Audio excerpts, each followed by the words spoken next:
In amongst the awesome documentaries we have launched on GCN Plus is a two-part film about riding the world's longest descent, all 300 kilometers of it. Myself and Mark Beaumont took on this challenge, and it genuinely was one of the hardest challenges I think I've ever done. So I thought, well, we should share some of the clips that didn't make the final edit, but that take you behind the scenes a little. So you just hit the deck, you fell over? Yeah. That's complete lights out. This is brutal. So why do we not choose the Himalayas as somewhere where we would find our longest descent? And I guess the biggest question is that it's near impossible to climb those peaks with a bike on your back, and then the thought of trying to descend it with a bike is near impossible. They're snow-capped and they're full of ice, craters, and everything that goes with it. But it's not only that, I guess it was also because you just cannot reach the sea on a continuous descent. So yeah, we changed tact and we kind of looked at Chile and Argentina, because on the border of Chile and Argentina, South America, lies the Andes, and the Andes is home to volcanoes. The highest volcano there is Ojos del Salado, and that is close to the sea. I say close, it's, well, 300 kilometers away, and you still have to go through the Atacama Desert, the driest place on the planet. Just arrived off the plane in the Atacama Desert. Woo!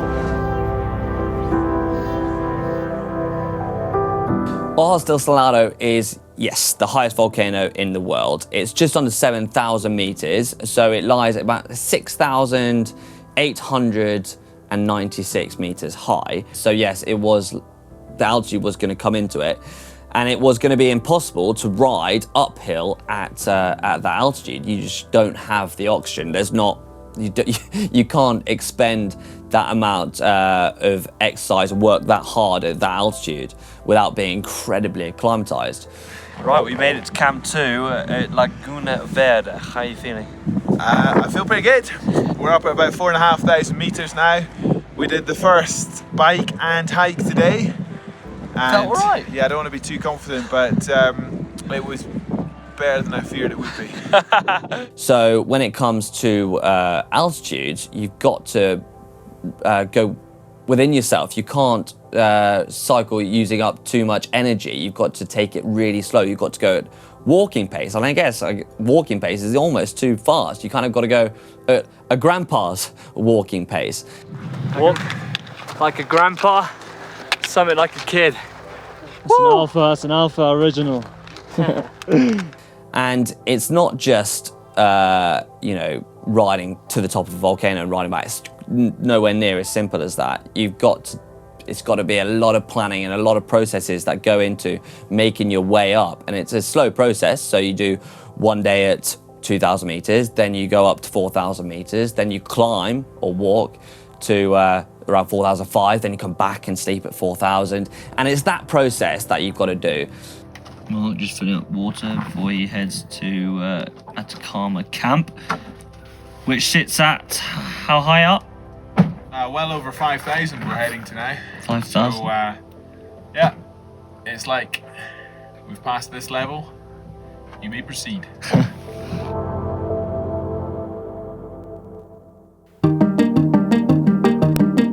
Yeah, we realized that our team was going to be made up of myself, Mark Beaumont, who, as a lot of people know, is already ridden around the world. He's actually world record holder for riding around the world. And also, it's worth mentioning that he's also got a lot of mountaineering experience. He's climbed Denali, and also he's climbed Aconcagua, the highest mountain in the Southern Hemisphere and the Western Hemisphere. We then had a film crew, Tom Grundy, and we also had a drone pilot. But I guess the key part to our team, we needed someone who we could rely on, not only to make the record attempt, but also to keep us safe. And that was the biggest thing for us, is we needed to be as safe as humanly possible. So we got a chap called Damien Benegas. Now, Damien Benegas is one of the most well-known climbers in Patagonia. He's actually said to be one of the most respected climber that has been produced from Patagonia, a man that has summited the 7 summits. He's summited Everest, he's climbed El Cap, he's, well, you name it, he's been there, he's done it. And then alongside him, we needed another guide. Now that guide would help with carrying film equipment, but he'd also be on hand that if something did happen, he could then carry on with the crew, and then we could split paths basically. So if we did have a really bad incident, then one of our guys could look after one of the team members, and we could then continue our journey. And Alva was that other guide. Now Alva is a man who's also climbed the high peaks of the Himalayas. The most important thing is that he's really trusted by Damien. And when you're in those high mountain situations, you need to be able to trust someone 100%. If we get lost in the Atacama Desert, we don't have any water, we're in the driest place on the planet, and we're very, very far away from any help. So guides were a very, very key part of doing this challenge. We are like over there, it's going to be 6,200 meters approximately on that steep hill. Here we are 5,600 meters. I mean, throughout this process, there were so many challenges that we had to fight through. Weather's a big thing, so you have to think about where we was the windiest place on the planet, was said to be. It's also the driest place on the planet, and it's incredibly hostile. So we didn't have any running water, so it's not like you could go down to the local stream or the local shop and get yourself some liquids. Everything you took had to be with you. And luckily, we had trucks there that could take us, or that could carry a lot of our food and supplies, and that was a thing that we had to kind of watch. It was hydration was the key part. As we know, we can kind of go without food as human beings for a while, but when it comes to hydrating and liquids, you lose performance and you can't function without the liquids. So what's that, Alva? This is our olive oil. And it's solid. Yeah. Solid. You can see. The altitude was probably the biggest wall. It was something that we had to really get over, and a lot of the team struggled. A lot of the team hadn't been at altitude, and altitude affects everyone at different rates from it. And the only way you can come back from altitude sickness is going downhill. I was wondering where Mark was. Mark, what are you doing here? I'm building our throne. This is our It looks good. Yeah. I'm not sure how strong it is. It's got a good view.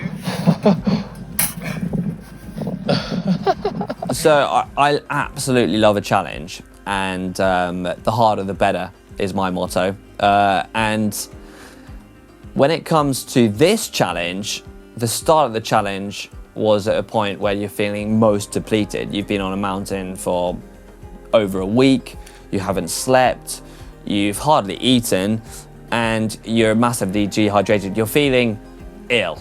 You're feeling like you've got a really bad migraine that you can't get rid of.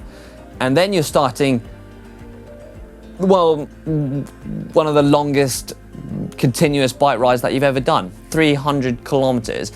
And it's not like you're riding on a road where you've got supplies, you've got shops, you're riding through the desert. So any navigational error is gonna really hurt.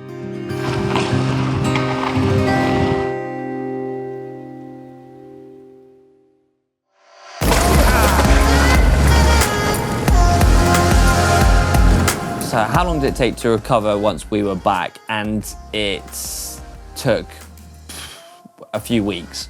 I was so depleted and just tired from the whole trip, the traveling, and I just went so deep. So I think I took a couple of weeks.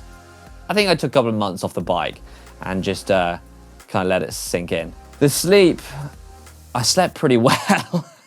It's weird to think because on the mountain you were getting 4 hours sleep maximum, and no night's sleep was a good night's sleep.